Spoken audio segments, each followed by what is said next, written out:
اچھی زندگی، فکر انگیز انشے، شارق علی۔ انسانی تاریخ میں بہت سے فلسفیوں اور مصلحین نے اپنے طور پر اچھی زندگی کی وضاحت کی ہے، اور یہ کسی حد تک ہمارے لیے فائدہ مند بھی ہے۔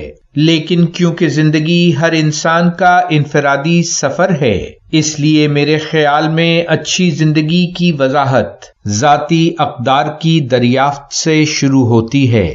یہ محض والدین کی ہدایات پر بلا سوچے سمجھے عمل پیرا ہونے سے حاصل نہیں ہوتی، نہ ہی معاشرے میں قبولیت اور احترام کی شدید آرزو کے تعاقب میں اندھی سماجی فرمانبرداری سے، بلکہ یہ کٹھن راستہ ذاتی سوچ و بچار سے ہو کر گزرتا ہے۔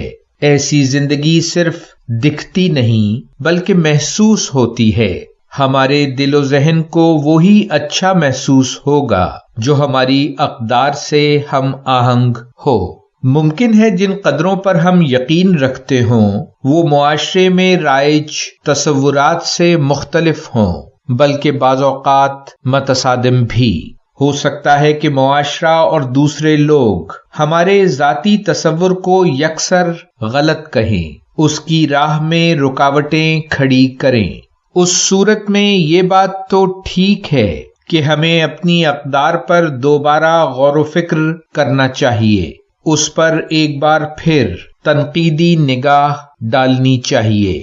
لیکن اگر اچھی زندگی کے بارے میں ہمارا ذاتی عقیدہ پھر بھی درست محسوس ہوتا ہو تو پھر ہمیں دوسروں کی زیادہ پرواہ نہیں کرنی چاہیے۔ کسی بھی عمل کے اچھے یا برے ہونے کا رشتہ اس کے انجام سے جڑا ہوتا ہے۔ ہم کسی ایسے عمل کو اچھا نہیں کہہ سکتے کہ جو خود ہمارے لیے یا دوسروں کے لیے برے نتائج حاصل کرے۔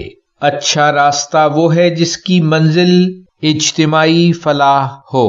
اگر ہم کسی ٹیم کا حصہ ہیں اور ہماری توجہ انفرادی کامیابی پر مرکوز ہے اور یہ بات ٹیم کی کامیابی سے ہم آہنگ نہیں، تو اجتماعی فلاح کے حوالے سے یہ بات اچھی نہیں ہوگی۔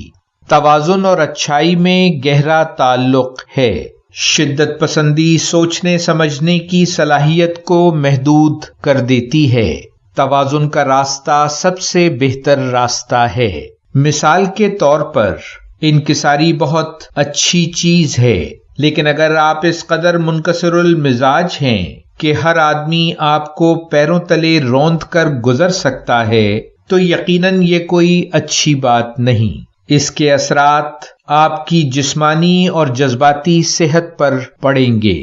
ذمہ دار ہونا اچھی بات ہے، لیکن اگر آپ کی تمام زندگی اپنی ذمہ داریاں نبھاتے گزر گئی اور آپ خود اپنا خیال نہ رکھ سکے، نہ ہی ان غریب ضرورت مندوں کا کہ جو آپ کا خاندان تو نہیں تھے مگر آپ کی مدد کے طلبگار اور حقدار ضرور تھے، تو پھر ایسا ذمہ دار رویہ کوئی اچھی بات نہیں۔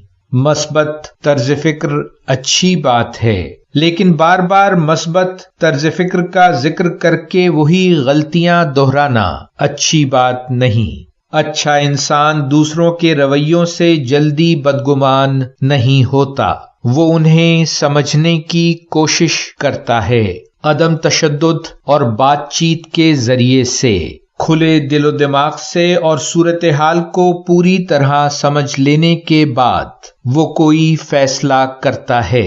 اچھی زندگی گزارنا اہم ہے، اس لیے کہ یہی فطرت سے ہم آہنگ اور درست راستہ ہے۔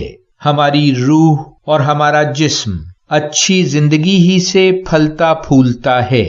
مہربانی، محبت، مثبت طرز فکر، ایک دوسرے کا احترام اور اجتماعی فلاح کو اہمیت دینا ایسی زندگی کی علامتیں ہیں۔